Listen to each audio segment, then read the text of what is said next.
want to read something to you called The Builder that kind of touched me. Because when you start looking at giving your best at all times, that's not easy. But when you are committing yourself to doing something, those are the standards that you set for yourself because that's who you are. If you're working on a job where you're miserable, they're not paying you what you're worth. You don't like the work, you don't like the people, and you're dissatisfied. If you have decided to continue to take a paycheck, you owe it to yourself to give it your best effort. If you get in the habit of being mediocre or doing just enough to get by, you're not hurting anybody but you. You're cheating you. The Builder. There was a man who was an efficient builder. He had worked for years in a large company and had reached the age of retirement. His employer asked him to build one more house. It was to be his last commission. The builder took the job, but his heart was not involved. He used inferior materials. Timber was poor, and he failed to see the many things that should have been clear to him had he shown even his normal interest in his work. When the house was eventually finished, his employer came to him and said, "The house is yours. Here's the key. It's a present from me."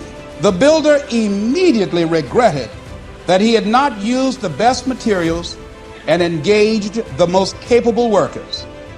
If only he had known that the house was for him. Whoa. If he had made a commitment with his life, with his craft, that I'm going to give my best at all times, even if this is my last job, I'm going to give it my best shot because that expresses who I am, he would have been more appreciative of that gift. Would you imagine that? I think that makes a very good point. The next thing is live each day with integrity. Don't try and get over in life. Don't try and cheat.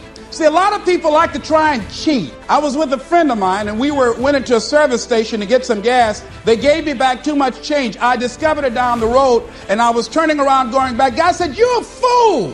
Hey man, what when they don't give people enough change? You think they flag the people down?" I said, "I'm not responsible for them. I'm responsible for me."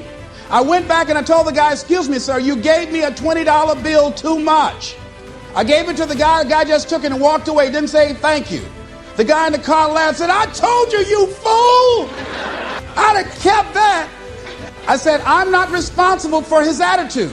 I don't care, knowing that he would not say thank you, I would still give it back to him. Because my image of myself says, hey, you don't take something that doesn't belong to you. That's the way my mother raised me. Don't try and cheat. Say, well, you know, this little bit won't count. Everything counts.